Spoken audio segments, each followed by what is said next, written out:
session is themed Industry Linkages in the UAE, Leveraging Academia for Global Business Growth, a subject of great relevance in the ever-expanding global business landscape. Before we move into today's proceedings, it is my privilege to introduce our distinguished resource person, Ms. Ramya Roy.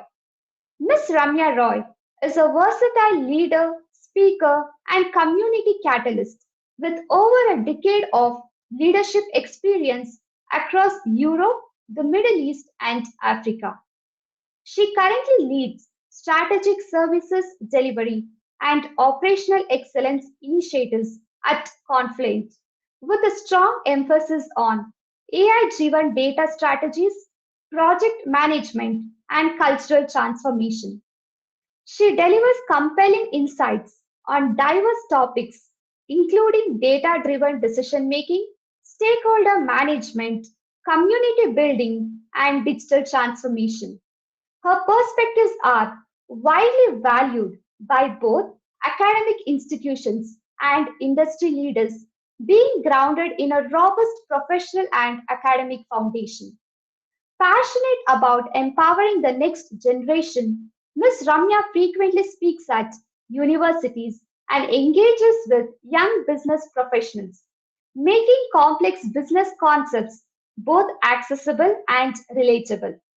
She also serves as a key volunteer leader within the Project Management Institute UAE chapter, hosting and organizing global events that bring together distinguished speakers from across the world. Her vast experience as a community catalyst highlights her commitment to advancing the technology field and inspiring positive change through human centered leadership and strategic insights. We are honored to have her with us today to share her perspectives on how industry linkages in the UAE are shaping opportunities and how academia can play a pivotal role in enabling global business growth. To set the tone for today's session, I now invite a distinguished academic leader, Brigadier Jagadish, Director, Center for Placements, Career Guidance, and the Office of Alumni Engagement, Christ University, to deliver the introductory note. Brigadier Sir, over to you. Okay, so good afternoon, everybody. It's a very proud moment for us today to host this very first Christ Alumni Global Connect series talk in our international alumni chapters. As you know that we already have inaugurated few of the international chapters in North America, in Canada, in Australia, and now, of course, Middle East we have inaugurated. And there are some things more in the pipeline somewhere in Singapore, maybe later. So these are the chapters. So this is the first of the alumni series talks. So history in the making. So this initiative reflects upon the vision and constant engagement of our Vice Chancellor, who has always emphasized the importance of global alumni engagement. This is both for the growth of the students, the university, as well as the alumni family of ours. So I would also like to acknowledge and thank Dr. Maria Monica, who is our mentor at the Middle East chapter at Dubai, whose effort to identify and motivate our alumni to come and talk to us. And thank you very much, ma'am. And we are delighted to have you, Miss Ramya Roy, today and for this talk. So she is from the MBA batch of 2015. And she's got a depth on this subject where she will be speaking on industry linkages in the UAE and then leveraging academia for global business growth. So her insights from the Middle East will set up the tone for many such exchanges to come. So let us warmly welcome her and then let us look forward for a very meaningful session today. And all the best to everybody who have joined here. And thank you so much once again, Ms. Ramya. And over to you. Thank you. Thank you very so much, Brigadier Sir, for your Just for insightful the words. mention of everybody, I am also an alumni from the 1983 batch. I did my BSc from Christ College.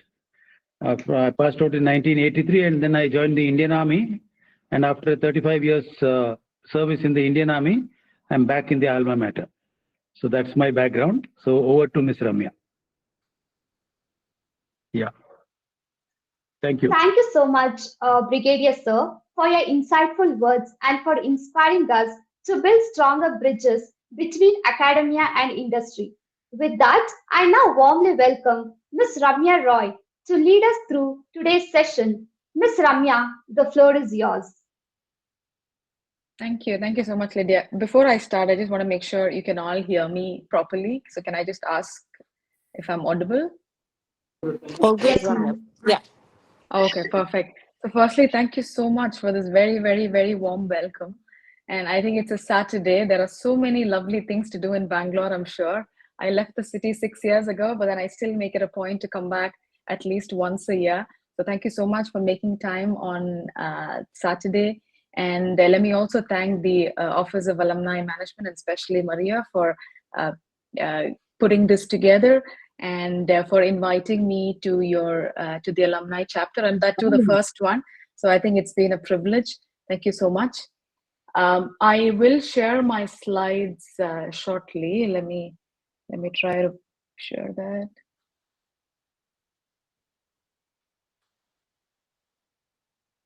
Can you see my screen?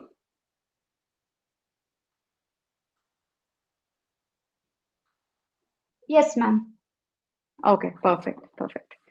Okay, so this is the topic, yeah, which like Lydia introduced and Maria mentioned at the beginning. This is the topic that we're going to talk about today. We have 1 hour. That is the timing that was shared to me. I would like us to be, it's a big crowd. We have 100+ people here. I would like it to be as engaging as possible. I think all of you can unmute and speak whenever it's needed. I don't think there are any settings which prevents you from doing that. So let's try to make it as engaging as possible. And I think that's really the way you get most out of this session, because if it's just going to be me presenting and just sharing my experiences, is going to be quite boring. So probably there are things you would like to understand, maybe from a UAE perspective or from my own personal experience, which I have not really covered in the pack. I'm more than happy to speak about it. Just unmute yourself and feel free to ask your questions. And of course, you can connect with me later as well. So on that note, I'm diving right into the topic. I'll give a brief introduction about myself. As both Jagdish sir and Lydia introduced, I'm from the batch of 2015, still a very, very proud Christite. I do meet a few Christites here in UAE, and every time we meet and we say hello, and that's how we start. It's like, hey, we are a proud Christite. So I think it's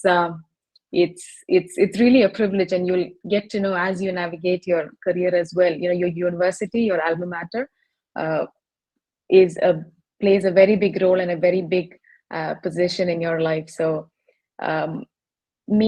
before I joined Christ University for my MBA, I worked a bit in Kerala. That's where I'm from. I was a UX designer, user experience designer in Kerala. Then I did my master's in Christ, got placed into TCS, and got into SAP, which is an ERP solution. My technical background is in SAP, and after SAP, and consulting for about 3 to 4 years, I got into project management. I moved to Dubai in 2018, and since then I've been here different roles. My recent role is with Confluent. If you're familiar with Kafka, Apache Kafka, that's the product. I manage this services delivery for the Middle East region, Israel, and some parts of Europe. So we deliver or implement Kafka for our customers. It's basically a data streaming solution, and it helps companies build your data infrastructure so that you can put your LLMs and AI logic and everything for your products. So that's a bit about me. I'm going to move into slideshow mode. So it's the presentation is clearer. So now that I've told a bit about me and you've all been quiet, I would like to know a bit about you as well. So the copy of phone, scan these QR codes, please, and we'll do a small quiz. Unfortunately, I think there is a limit to how many people, I think around 70 or 80, I guess, people can take the quiz. But let's see, as much as possible, try to scan the QR code and let's get to the quiz.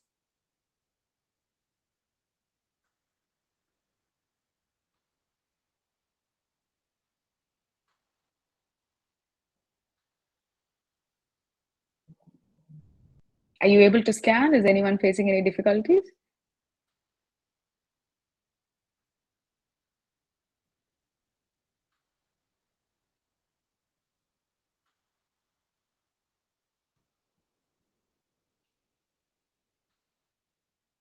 Yes, no, thumbs up, somebody.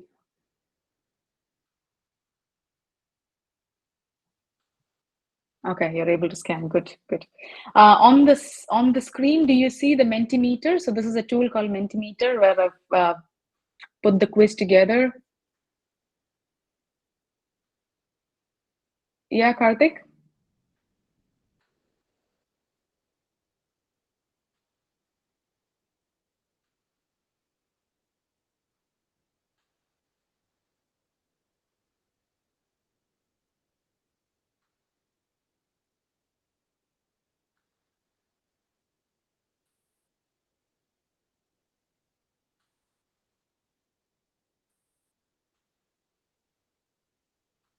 Okay, I'm gonna go into presentation.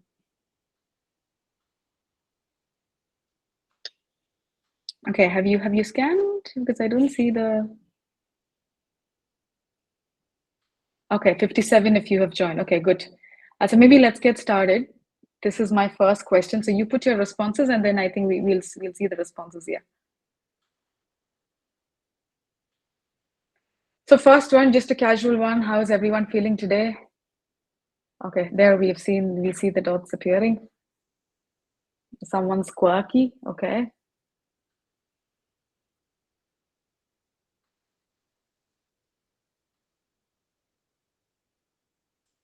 Okay, interesting. I think I can talk to happy people. Okay, good.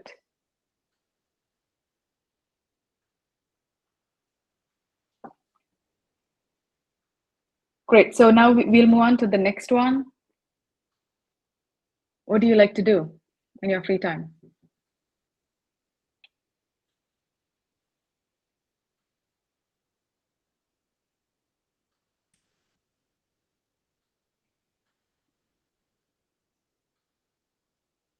Okay, good.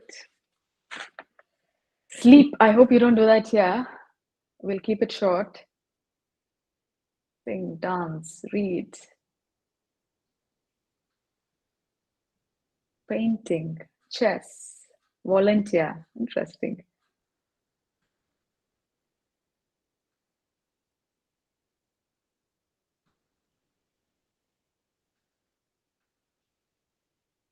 Write assignments, really?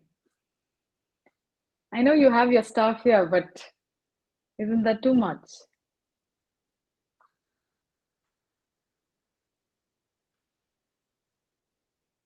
Good, good. So I think, yeah, what I gather from here is we've got a good bunch of people here. You like to work, you like to study, but at the same time, you are passionate about taking care of yourself as well. You have your hobbies.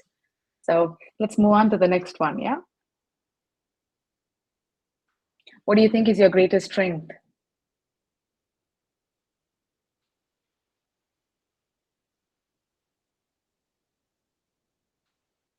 Powerful. Very good. Your greatest strength is me. Are you a Cristiano Ronaldo fan? He said that once, that he is his own inspiration.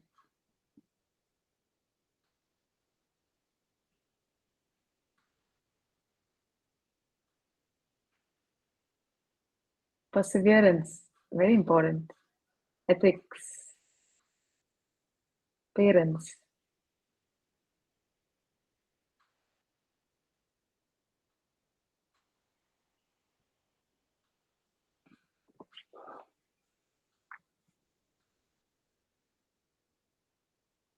Being kind, very important.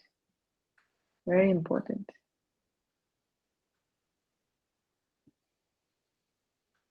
I'm probably looking there a bit because I have another screen there. I haven't, yes, my main presentation is here and I have an additional screen there, which is why you'll see me looking there a bit, but this is really good. Okay.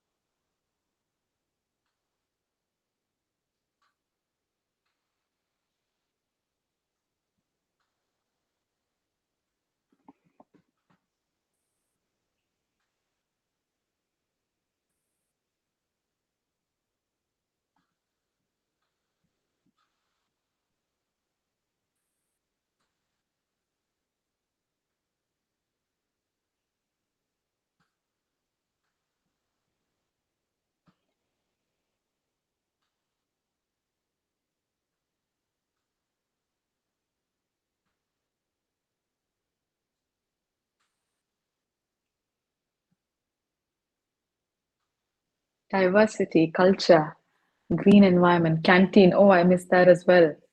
I was in the main campus. I definitely missed the canteen, the Maggie you got there. Yeah, all that is nostalgia.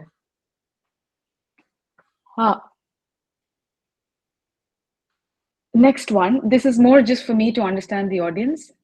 Yeah, so that I tailor my messages accordingly.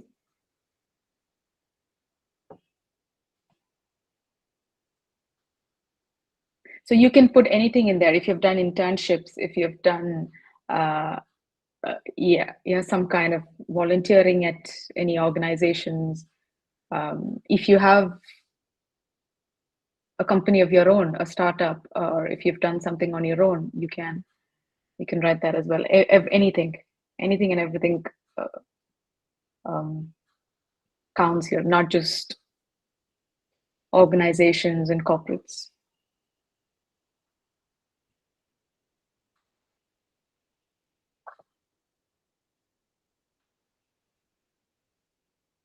Okay, so I would say around 6. So we still have responses coming in. I'm going to keep moving so that we have time on our side. So I would say around 60-40. Yeah, that's our breakup. And which industries have you mainly worked on? Or now, even if you don't have, so if you've worked on in a particular company, mention your industries. If you have not worked at all, let me know which industry is of interest to you. Do you like IT, or is supply chain your area of interest? Or law, or retail, e-commerce?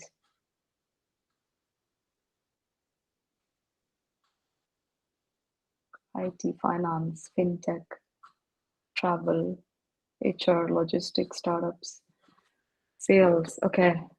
Anybody in real estate, construction? Okay. Hospitals, healthcare, pharmaceuticals. Okay.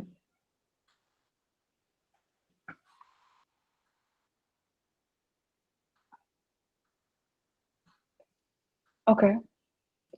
Good. And this is my last question. Healthcare. Okay, you're there in healthcare. Okay, so we have somebody from healthcare as well. Yeah. So if you didn't get a chance to get on that Mentimeter because of that cap, do put in your thoughts in chat. Yeah, somebody did that, but you can put in chat as well.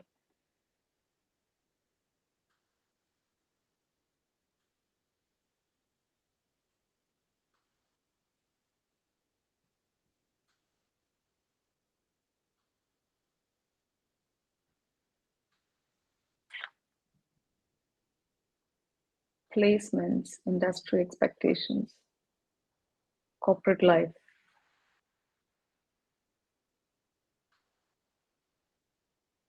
Construction industry, very strong one in UAE, one of the legacy ones after oil and gas.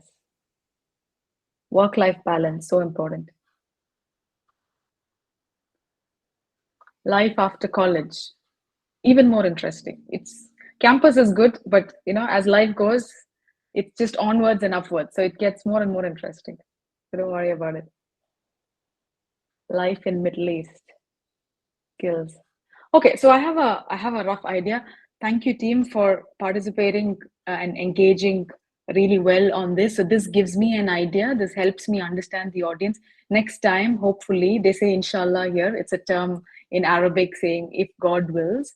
So hopefully, inshallah, next time it'll be in person. So I don't need to do a Mentimeter quiz. I can talk to you in person. But because we're not doing that and I'm not seeing you face to face, I thought I'll do this quiz just so that I understand you more and I can tailor my content as I'm speaking. I can tailor more content to what you have mentioning here.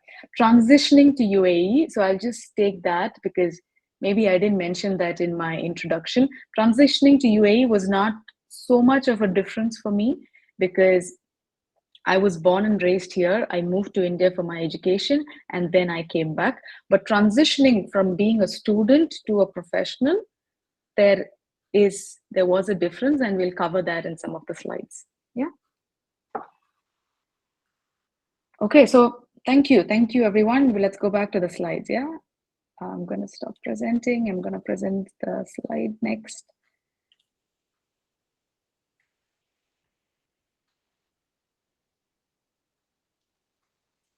There you go. Yeah, I hope everyone can see the slide now. So two things. So I've divided my presentation into two. One is macros and one is micros. So the macros are basically external factors which you can't really control much. For example, your industry patterns, which industry is booming, which are the skills which is more up and coming, which roles are organizations hiring for. So these are things you cannot influence. Maybe to a little extent you can, but these are things you cannot really influence more. These are things slightly outside your control. The game here is if your external factors are moving in a certain direction, internally, how will you align your micros also to go along with it so that these two go simultaneously? Is there anybody here who serves? Does anyone serve here? Can I have a thumbs up? Does anybody serve? Okay, no, somebody. Okay, good. So when you surf, you say you ride the wave. So when you have the wave, even if you don't do surfing yourself, you definitely have seen people surfing. So how do they surf? When you have to ride the wave. When the wave comes, you jump on your surfboard and you ride the wave. And that's exactly how your macros and your micros should be. If your industry is going in a certain direction, you get more momentum. You'll be able to move to a further place if you understand what your external factors are, and you tailor yourself in such a way that the external factors actually complement what you have to offer or what value you're adding. So it's important that you align your micros to your macros. So the macros that I have put here are mainly related to UAE because this is where I'm based. This is the region that I know the most. I've managed Middle East and Africa mainly in my career. But I thought we have limited time, so I thought I'll focus it to UAE. So in UAE, these are the major sectors that we have here. So generally, there's a perception that Middle East is all about oil, which was probably the case maybe up to 20-25 years ago. If you see here, especially if you see UAE, there is 75% of GDP is not oil, roughly. Yeah, between 70 to 75% is diversified, and the value is coming from different industries: retail, manufacturing, what's that? Fintech, finance, construction, and real estate, and most recently even IT. I have kept two slides separately for IT because I come from that industry, I come from that background, so definitely I'm more knowledgeable on that one. I'm going to speak about it separately, but IT and AI is the most booming or the fastest growing industry in the UAE at the moment. But in addition to IT, you have all these different industries as well. Yeah, oil and gas still the highest at around 22 to 25%, still the highest, but we have a lot of other economies as well. If you've been following Saudi Arabia, for example, if I put the pie chart for Saudi Arabia, it will be slightly different. I think Saudi Arabia, up to 40 to 50% of their GDP is mainly oil. They've been trying to diversify. That's their 2030 vision. Things like the line, the the line, Innova, these different projects that they have in NEOM. These are all efforts by the kingdom to diversify. So in the Middle East, if you see, there is a direction that to reduce your dependence on non-renewable sources of energy like coal, oil, petrol, and diversify your business. Now coming to IT, can you give me a number? Like the last time, if you've been following the news a bit, can you give me a number as to, or if you have recollection, when the American president Donald Trump visited the UAE, do you know how much was the amount that UAE, one of the smallest countries in the world, decided to invest in the US, just in the area of technology? Do you know what was the amount that UAE decided to invest in America? And out of that amount, more than 80% is for IT, technology. Do you want to give me a number in chat? 550 billion, no, go higher.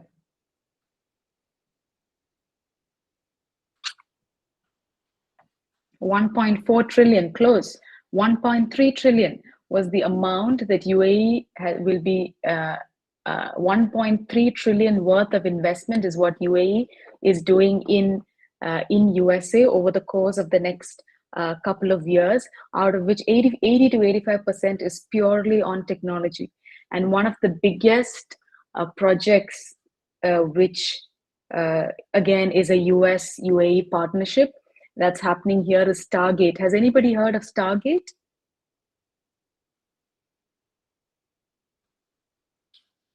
So Stargate is a joint venture between OpenAI,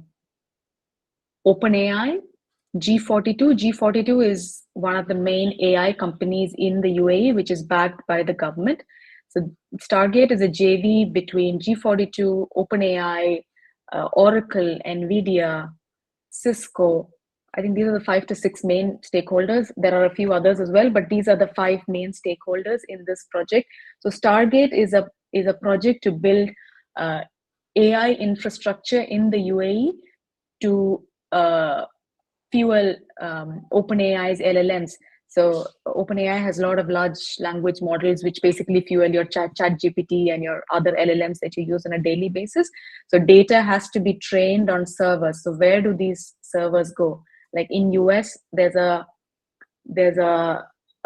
restriction on power and water, which is very much required for AI. So they are looking at other places where they can invest and create these kind of big parks, like how you have info parks back in India. So Stargate is going to be like a big AI infrastructure park where all these data centers for OpenAI will be built, and OpenAI will be running their LLMs from these servers that will be in Abu Dhabi. Now, while there are some more figures on the slide, you can look through it yourself. So these are investments which is either done or planned in the next 5 to 10 years, the next 10 decade, just within UAE. I'm not talking about any other country, just within UAE. This is the investment that is happening in tech. Tech is just 10% of the GDP in UAE at the moment, but with these kind of investments, it is forecasted to go between 20 to 25% in the next decade. Now, I mentioned something. I don't know if how many of you were. I wanted to ask this as a question, but I already let it out. So AI, we all know that the world is running behind artificial intelligence. It's your ChatGPTs or your Groks, or not just LLMs, even models creating agents. My own company has released an agent. It's called Confluent agent. Some of you may be familiar with agentic AI. It's basically a stream of AI where you create agents to do small tasks. You don't need people to do it. These are repetitive tasks. Earlier, you had something called robotic process automation, RPAs, which, for example, you have a simple task like somebody has to just sit and, let's say, just sign the documents, or just, and that has to be done, 500 documents on a single day. So these kind of things are things that can be automated. You don't need people to do these kind of mundane activities. They can do more strategic things, and these kind of things can be automated by RPA. So earlier we used to in the tech industry, we used to do something called robotic process automation to do these kind of repetitive tasks. But now you have this entire line of agentic AI, wherein agents, every company or every industry or every organization comes up with certain agents, and these agents do these kind of tasks for you. So to have this agentic AI, to have these large LLMs running on your systems, you require two things, which is not really good for our environment, or basically for the sustenance of AI. For AI to grow, it requires very, very high amount of power and very large amount of water for AI to sustain. So the growth of AI for any nation is directly proportional to their power as well as water needs. Power, you already know, I mentioned it with Stargate. You need huge servers with large capacity, with large power capacity to run the LLMs on. To train these LLMs, you require servers with a lot of power. Second, you need a lot of water. Water is basically to cool down. For when you have these many servers, like thousands and thousands of servers lined up and all being trained parallelly, these machines get very hot, and over a period of, and they need gallons and gallons of water on a daily basis to keep these systems cool so that it works properly. So the growth of AI for any nation is directly proportional to its power needs as well as its water needs. So while UAE is investing very highly in technology and IT, it is also investing in sustainability and green economy so that it finds sustainable sources of power and sustainable sources of water. So these are some of the projects that is being done currently for having sustainable growth even in the field of AI in the region. And this is just a very brief heat map for skills. I think somebody had asked that, what are you, when I asked what are you looking to get from this presentation, somebody said skills. So this is like a distribution of very in-demand, high-demand skills in UAE: AI, data science. On the same tangent is renewable energy, sustainable, because these two, the two blocks that you see above the horizontal line, these two work in tandem. When when your demand for AI is high, your demand for sustainable sources of income and renewable energy is also high. Parallelly, you have fintech. I think there were a lot of people here who have a fintech backgrounds. Fintech is also a very interesting area which is scaling up in the region. Then e-commerce, retail, that Dubai is a shopping destination. You never come to Dubai and go empty-handed. So e-commerce, retail, all of that as well. If you see the more mature organizations like construction, real estate, it is booming. Don't get me wrong, it is booming. You come here if you want to rent a flat, if you want to buy an apartment, it's going to cost billions. It's not that it's not cheap, but these kind of industries are kind of in a very mature state. But what is thriving, what is growing, what is in demand in the country are these areas. So that kind of brings us to the end of macros. If you have any questions regarding macros, environment, industry, things like that, I'll be happy to take them now, or we can move on to the micros. Does anybody want to ask a question? You can feel free to just raise your hand and then I can try to answer them.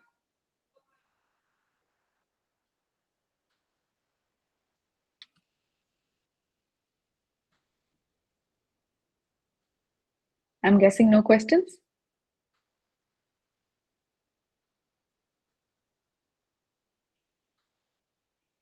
Okay, good.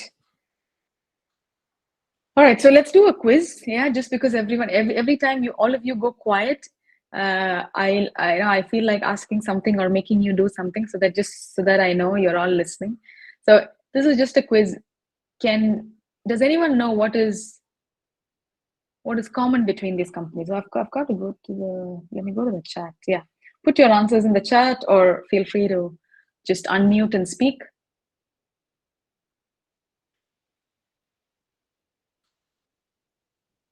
Do you see a pattern, anything which is common between all these companies or all these products?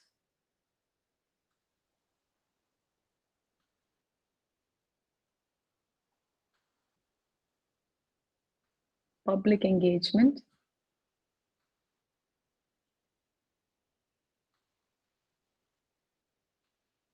They're all used to communicate something. Interesting. You're right. You're right. It's okay. I have another answer in mind. Until I get there, I will keep asking. So it's okay. Data, successful, information, knowledge.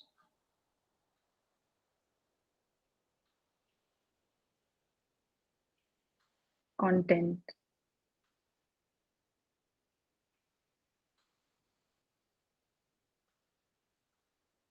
Okay, let's go a different direction. It's the what I'm looking for is something related to the people who founded these, not really the product.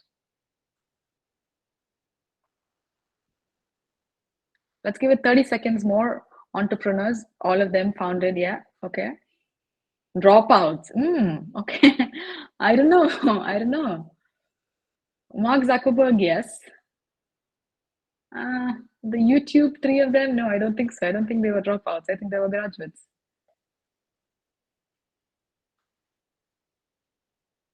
Okay, so, but again, thank you for the engagement. They're not really dropouts, but they were all university students when they founded, when they had these ideas. Oh, why isn't my PPT moving?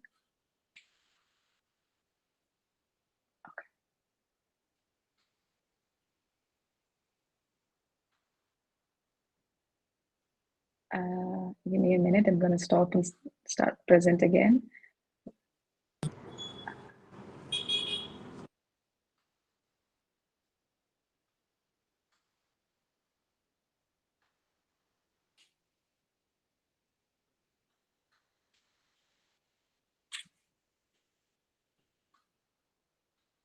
Yeah, I think it's moved. So all the founders of this of these companies, they were all university students when they created them.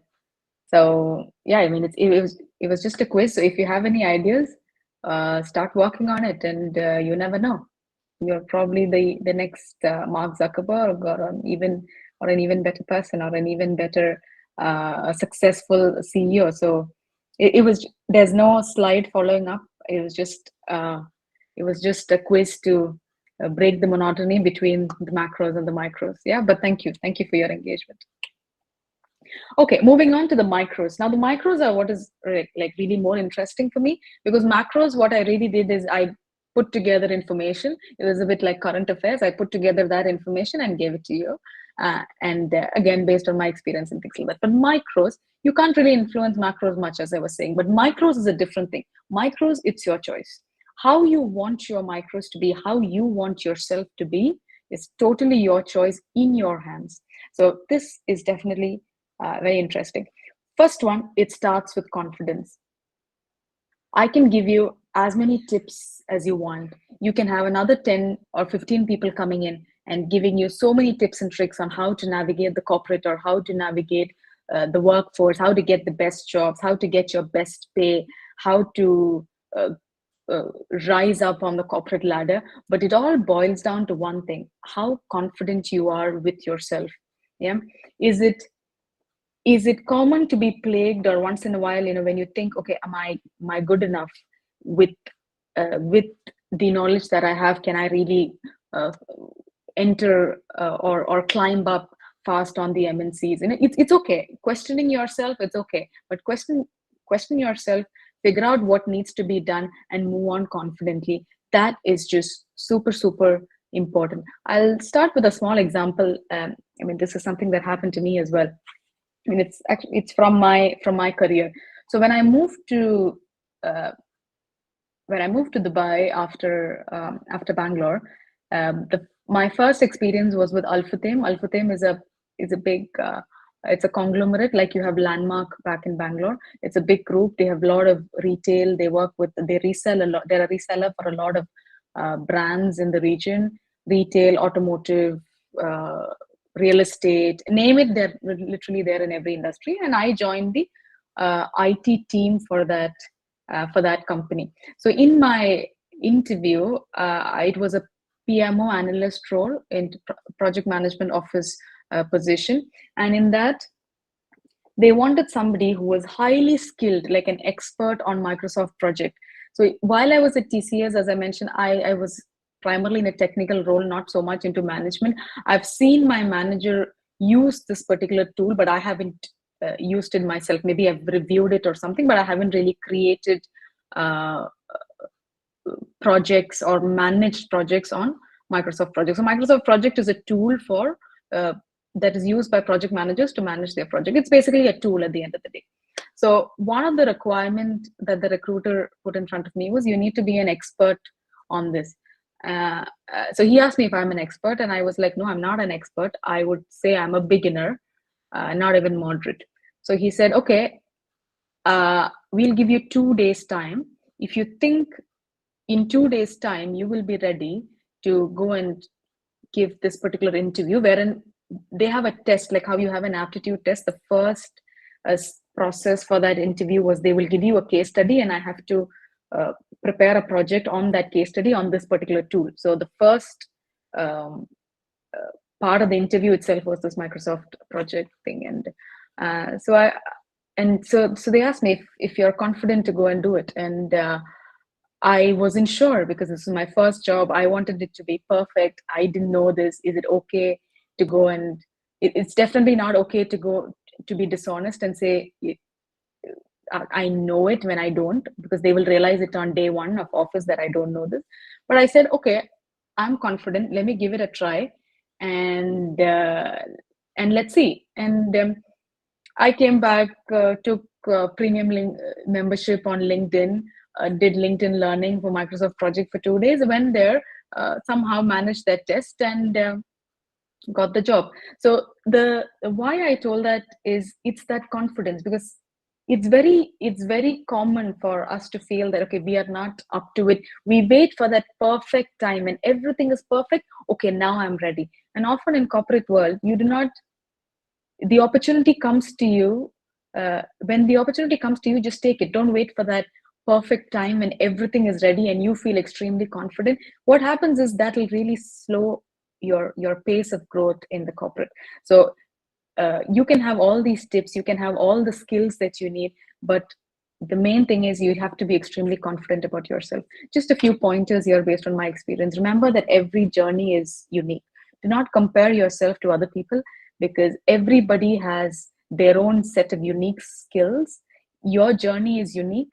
What you are strong at, somebody else may not be. And you will probably be thinking, hey, she's a great public speaker. She can go anywhere and she can talk. And you are probably not that. That's because your strength is not public speaking, but maybe your strength is resilience. And for example, you have a company acquisition.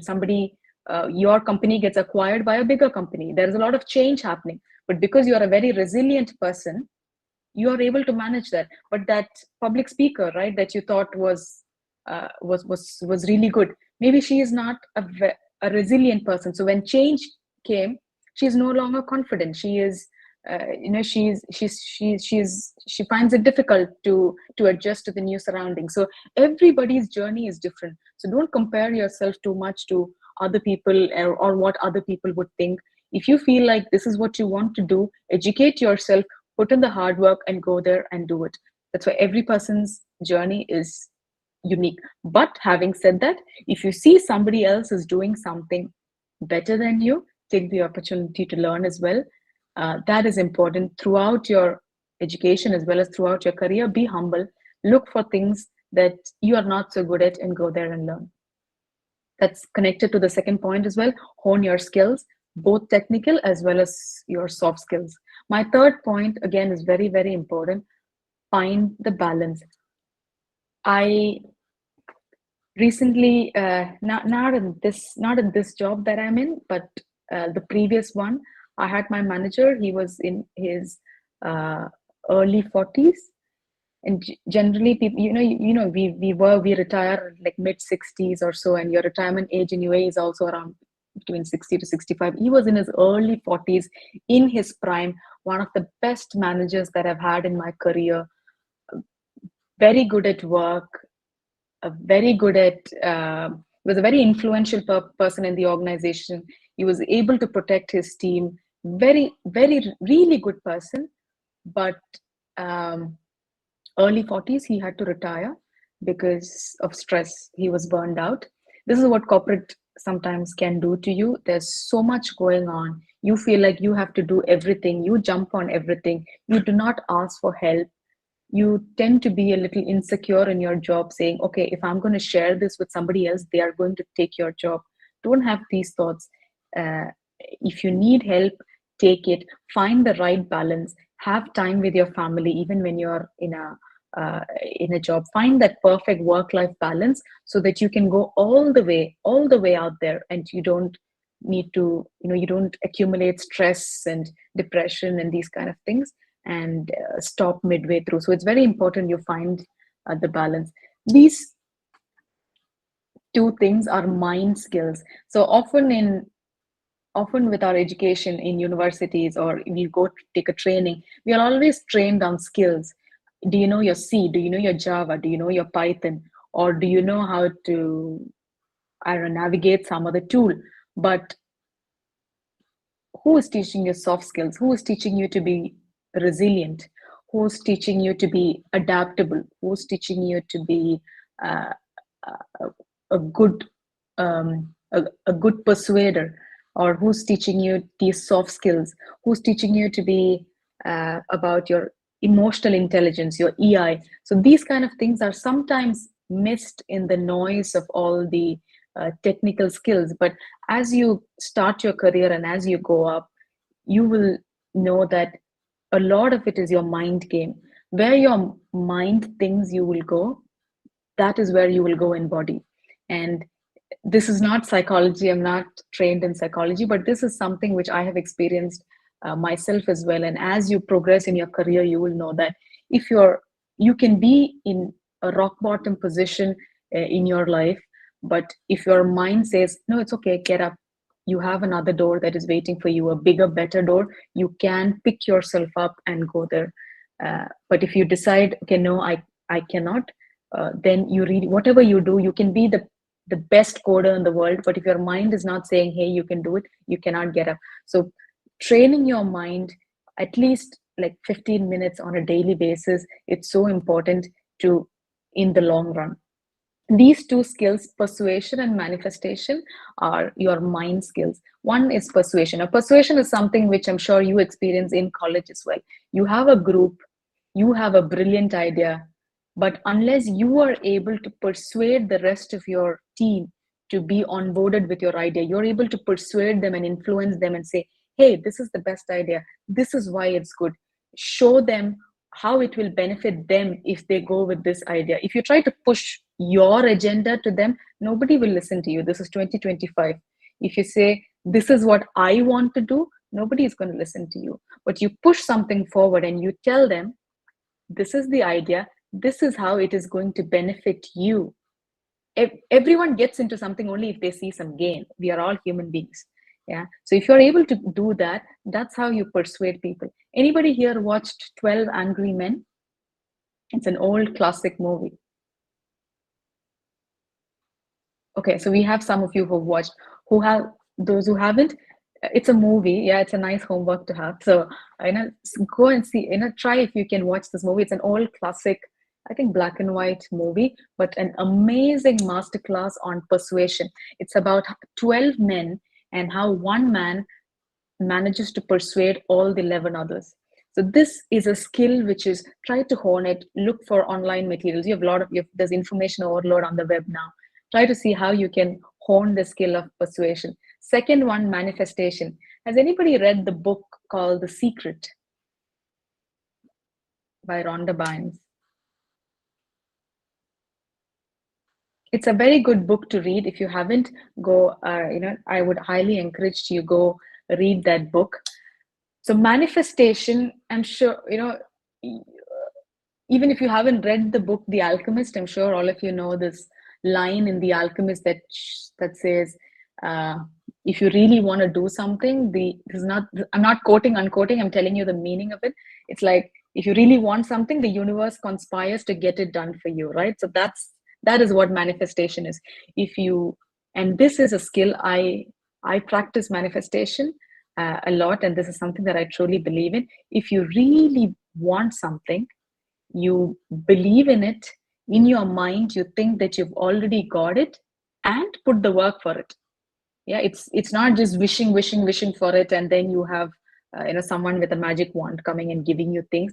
Wish for it, see it happening in front of your eyes, see it on a daily basis. If you want that manager post, you want to say lead the sales in India, see yourself in that post, see yourself doing things in that post. Try to, even if you don't have that title today, start doing those things today. Start doing those things today itself. Train your mind to imagine that you've already got that, and then put the work to get it done as well. It really gives you results, and that's what this book is all about. It's not hallucination, it is true. Try it out. Yeah, we have a whole long life in front of us, so try it out, and I'm sure it'll work for you. Yeah.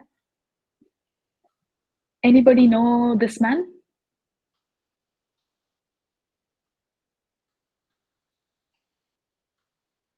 Does anybody know him? Wim Hof. His name is Wim Hof. He's often called the Iceman. So this person, yeah, as you can see, he is an extreme athlete. Yeah, meaning he does athletics in extreme conditions. In his case, it's cold weather. So he has climbed the Kilimanjaro. He has climbed Mount Everest in wearing shorts. Yeah, just shorts. No warm clothes, no thermals, nothing. And how he does it is through a breathing technique, which is the technical part of it, which is the hard skill, which I was talking about in the previous slides, and his mind, the mindset. So there is a very popular method. It's called Wim Hof method. The Wim Hof method is basically, it's a scientific way of how you train your breathing and how you train your mind to really go and do what you want. So yeah, the mind games, things with the mind is not hallucination. If you haven't done it till now, no problem. Today can be the first day, but learn how you train your mind. And you can read about him as well. His name is Wim Hof. So I've just put 2 quotes from him.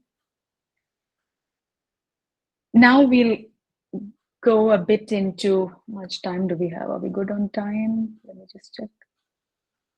Okay, I think we have another 15 minutes. So yeah, so once you're confident and once you feel that you can influence things, that is half the journey. That is 50% of your journey. The remaining half is you need to study the market. First, you need to understand why organizations. So I've taken Simon Sinek's model here.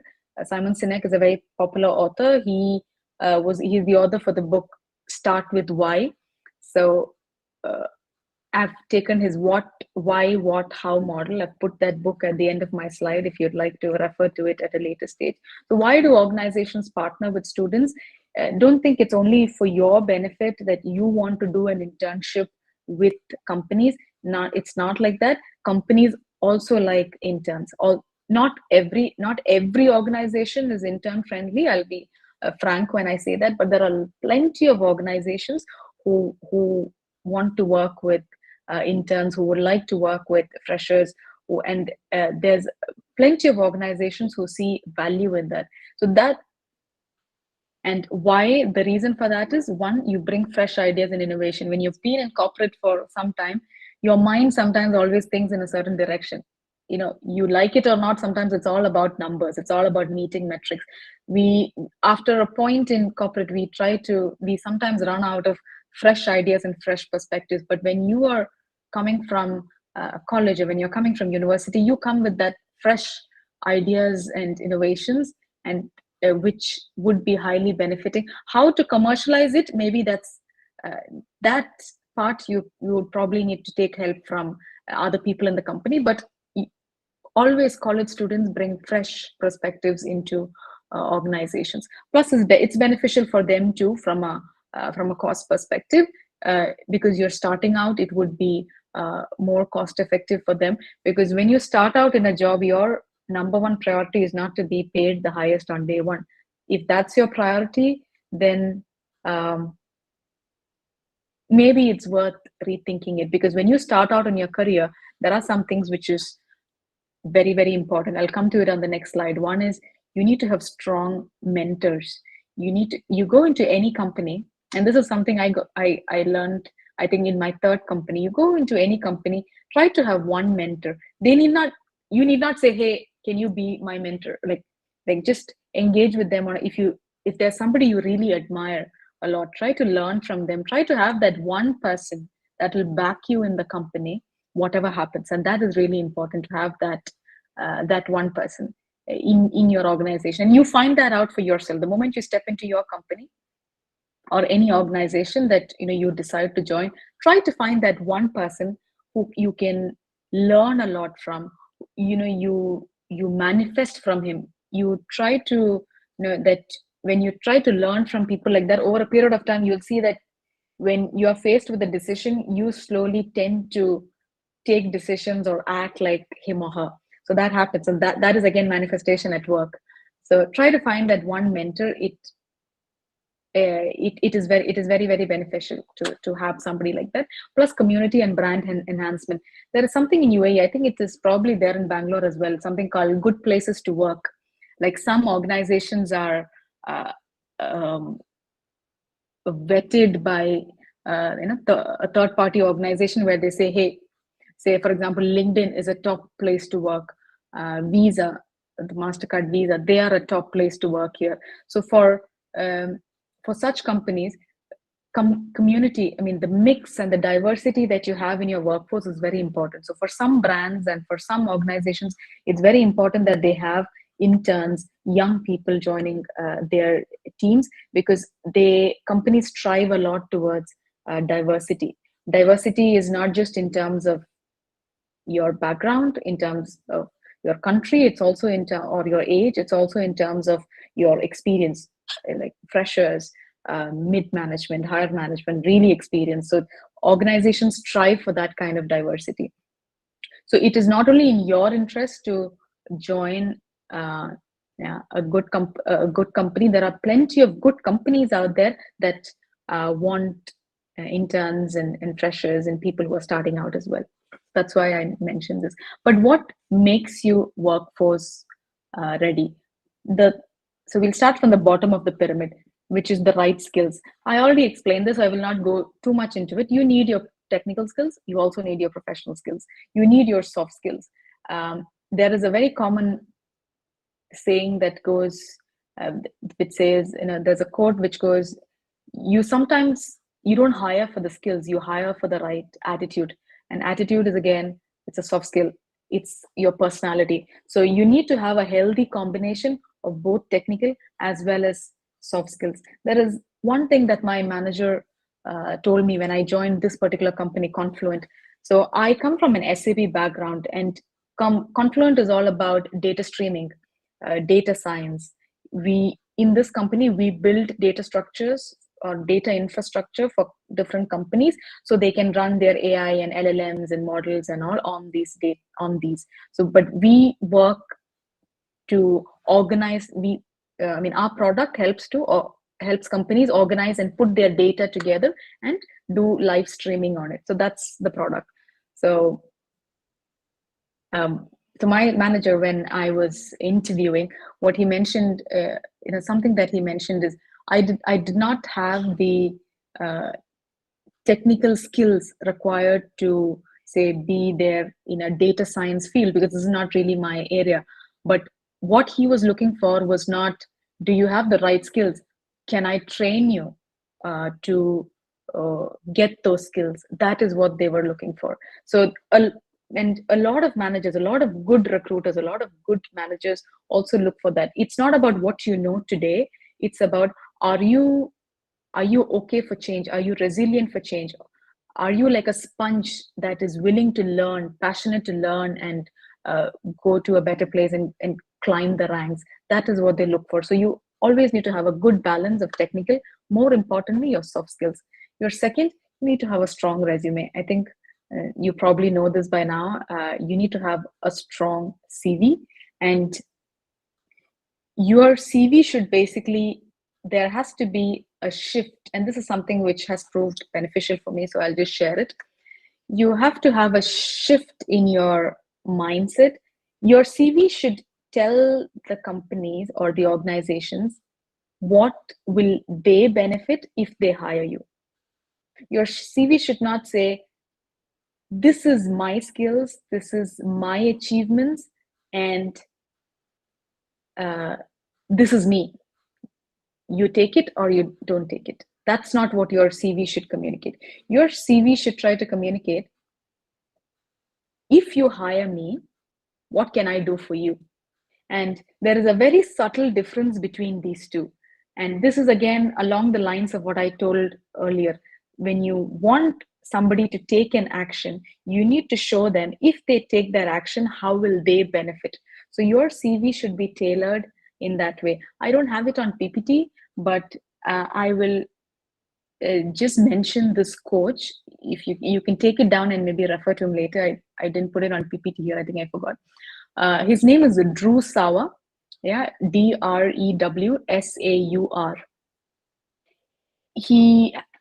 He's a career coach.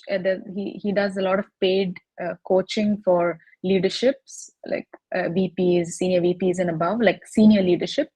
But he also has a lot of free content on YouTube.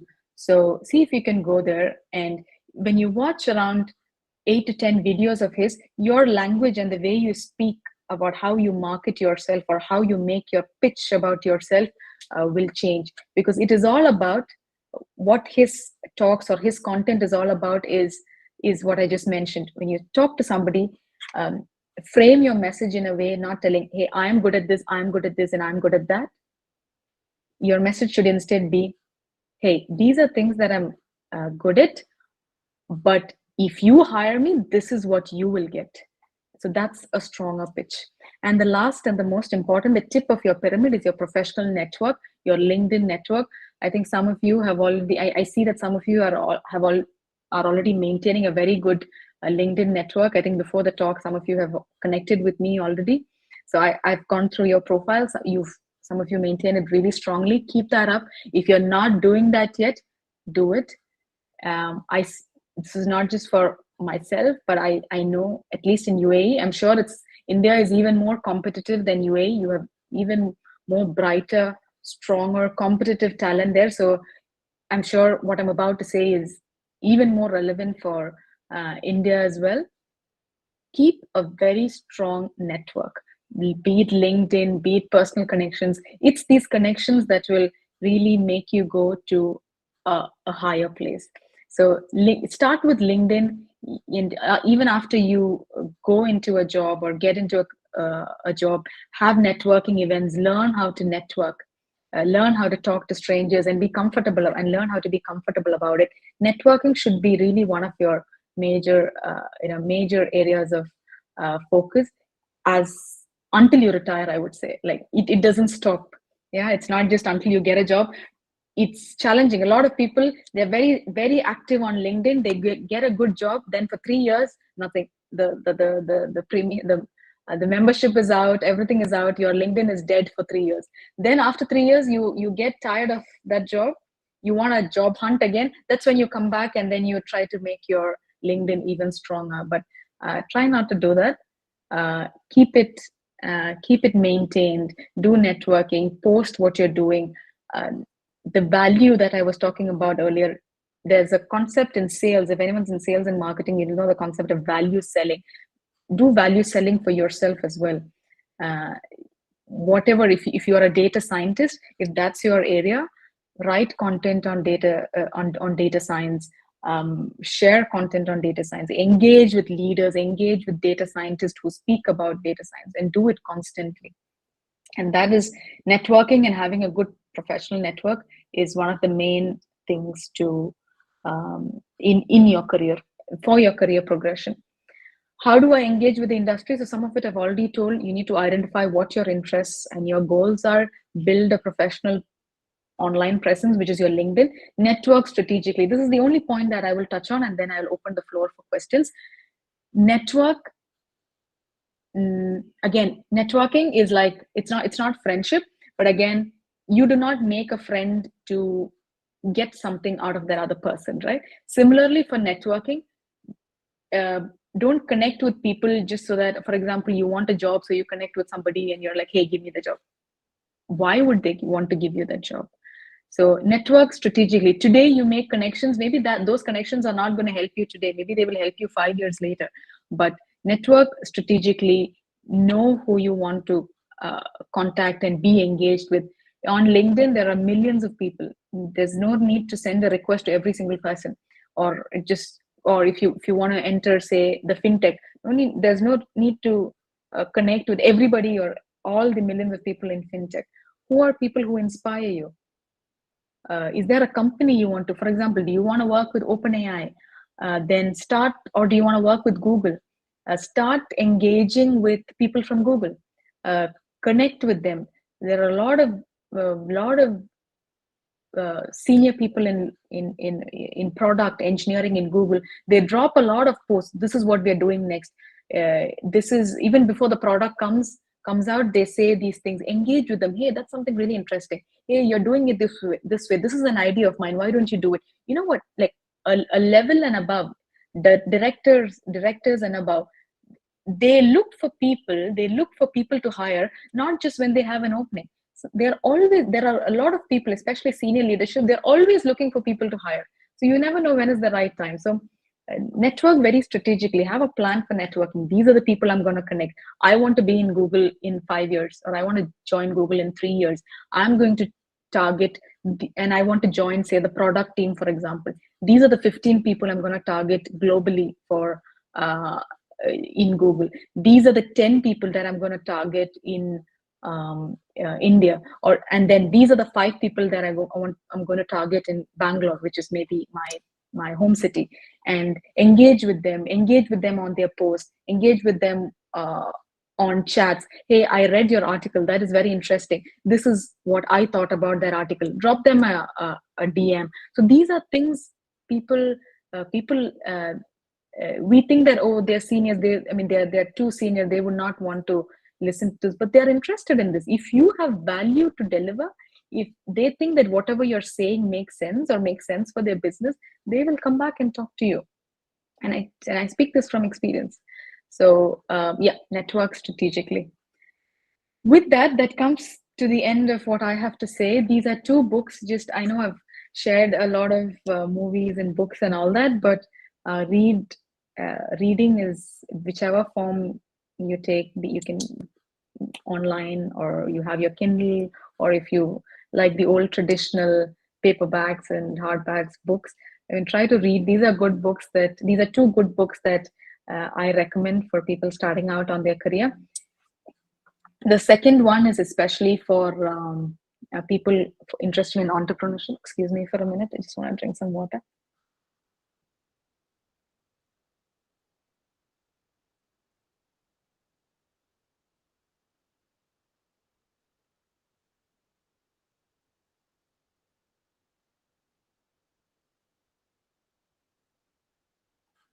Yeah, so these are 2 books that I recommend.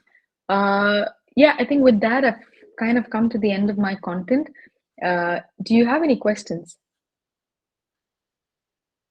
Hi, ma'am. Hi, Neha. Is it Neha or is it Lydia? I don't know who spoke. I'm Neha, ma'am. Yeah, Neha. Tell me. You can call me Ramya. Tell me, do you have a question? Okay, ma'am. So my question is that if you were a student today, how would you use LinkedIn to network and actually get opportunities? Yeah, sure. Firstly, Neha, thank you for being confident. I know, this is a room of close to 100 people, so thank you for coming and asking that question. So LinkedIn, what I just said, is exactly how I network. When I was a student, I did not use LinkedIn, and I should have done that. Now, when I look back, I should have done that. But even as a student, go ahead. If you have, for example, which industry are you working in, or which industry would you like to join going forward? I'm currently majoring in finance and international business. So I'm looking forward to work with finance. Okay, so finance, fintech. I mean, go on Google. If you have any companies that you that are of interest to you, for example, do you like Goldman Sachs or you like McKinsey, for example? See what is the follow their pages. See what is the content that they're coming. Every major company maintains a page, and weekly 3 or 4 times they have some product updates or something that they're doing in the company.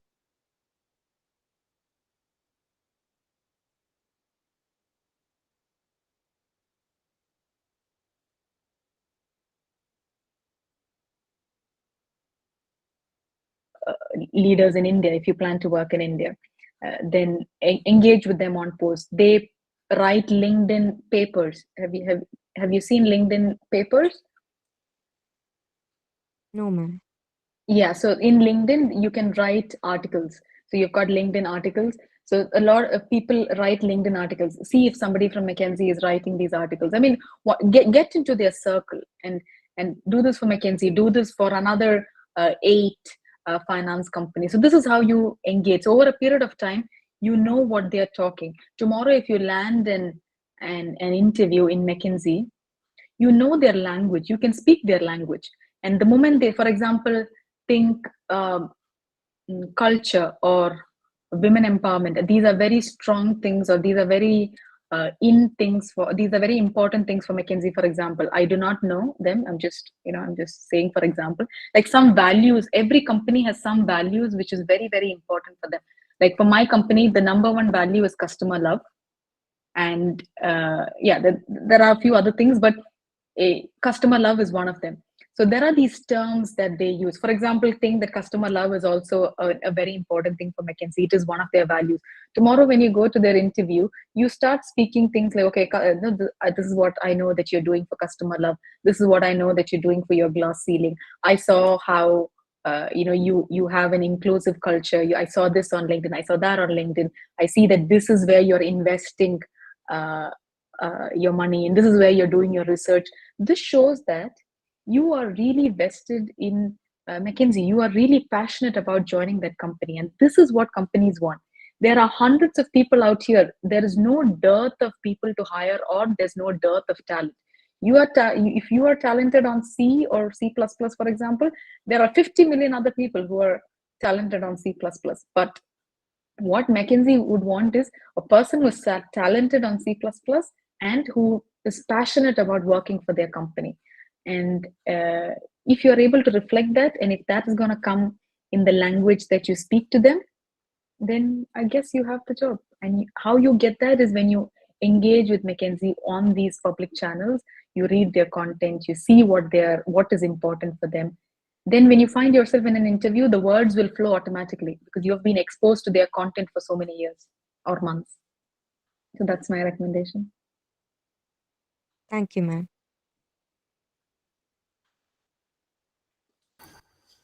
Very good evening, ma'am. Hi. Hi, So Samar. I will not take that much amount of time. So there's one. I have so many questions, but I will ask through LinkedIn. But this is one question I have to ask you personally. So in your personal speech that you mentioned that you've worked with so many consultants and you work with so many consultant companies and you're working with consultant companies. So the question is like you approach so many higher position people like CTO, CFO, and everything. What is the difference you think, like, as I'm a currently a still co-founder and as well as founder of two startups, not a startup, one is a committee and one is a startup kind of thing that I'm working on. So I believe there's something that I'm lacking, but I want to know what is the difference between a starting stage of a co-founder and who has more experience in the level of that. Samarth, I think your voice was breaking a little bit towards the end. Can I just hear your question? So what is the difference? Okay, so my dark question is like, so currently I am a founder as well and co-founder, but one is in the committee-based area, one is like in the sector of education and tech. So the right now the levelty of my experience is and the knowledge is little bit. I want to get sharper on that area, but when I see other people's with experience in those sectors and experience in those kind of knowledge, so I'm not able to catch up with them. So what is the area that I'm lagging in? So I'm not able to find that. So you see, for I mean, the way I see, I may not be able to give you a specific answer. We can, connect separately for that. But for you, it's like, half the work is already done. Meaning you're 50% on the journey, because you have already understood that there is an area that you can improve.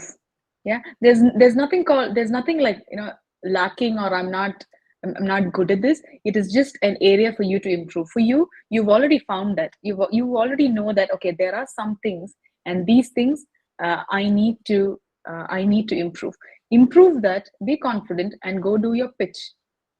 Sometimes there are other people who know everything, but still they don't feel confident about it. Now that's a mind thing, that is pure mind.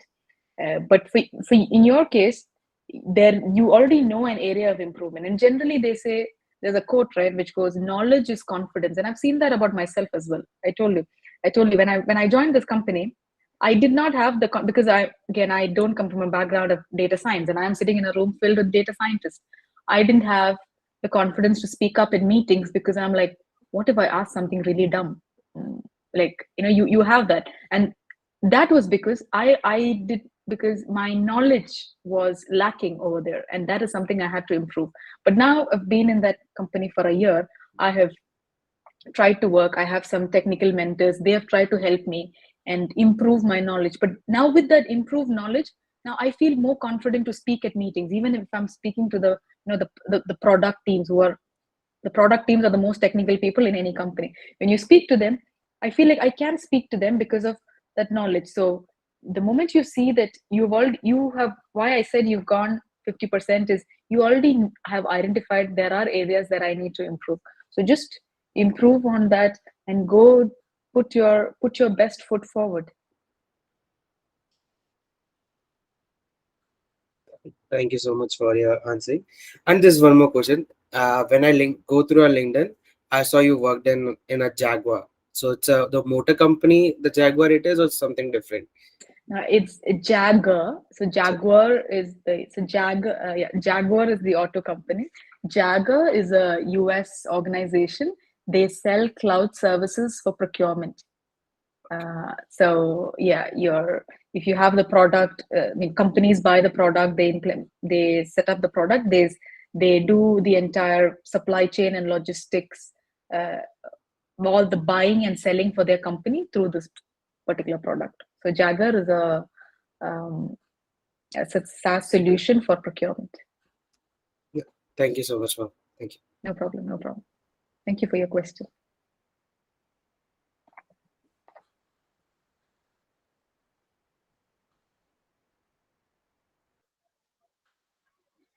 Any more questions, or are we good? Okay. I think if we are good, I'd just like to say thank you. It's been an absolute privilege to come and speak to all of you. It was probably content overload, but if you go back with any one thing, any one line or one word that I shared today, then I think that is more than enough, and that's more than fulfilling for me. So I really thank you very much for this opportunity. And I would also like to take a moment to thank the members who organized this. Like, this is really your first step in networking, because you're connecting with industry professionals. So I'm sure you'll have more coming along the way. So I hope you are able to get value from all these different discussions that you have. You can connect with me on LinkedIn. I think some of you already have. My PPT keeps acting up in between. I had one more slide that was just to share the QR code, but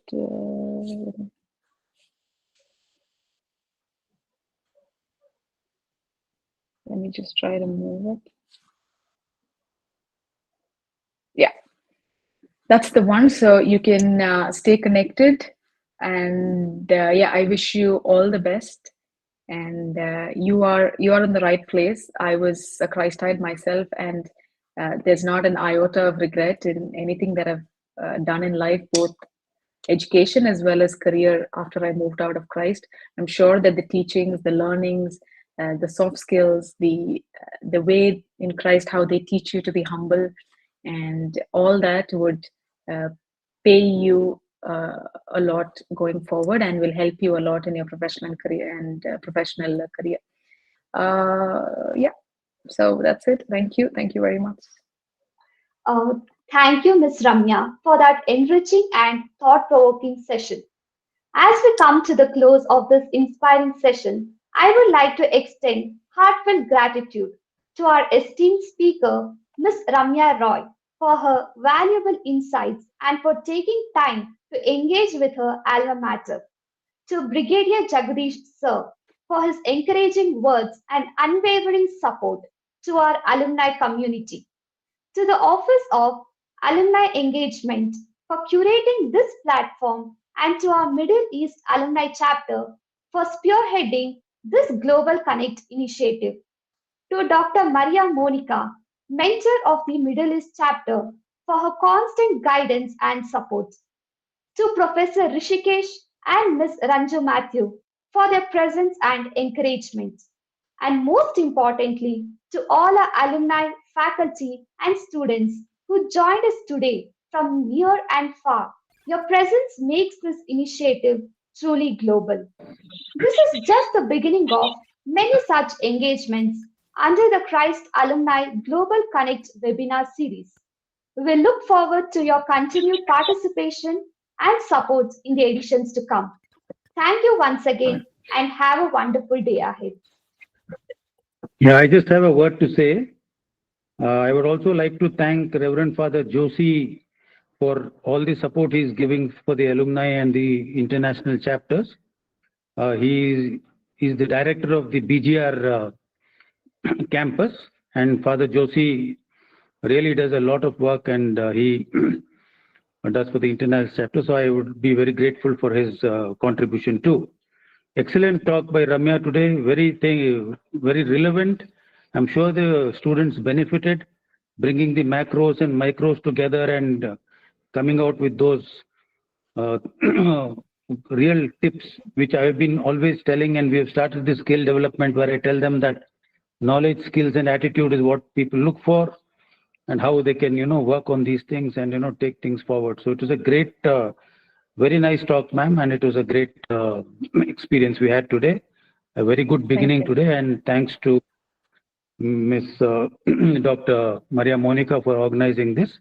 Great going, and to my team, of course, Ranju Matthew and the students, Professor Rishikesh, a great thumbs up for you all too. So thank you very much, and it was been a great. Thanks. Jai Hind.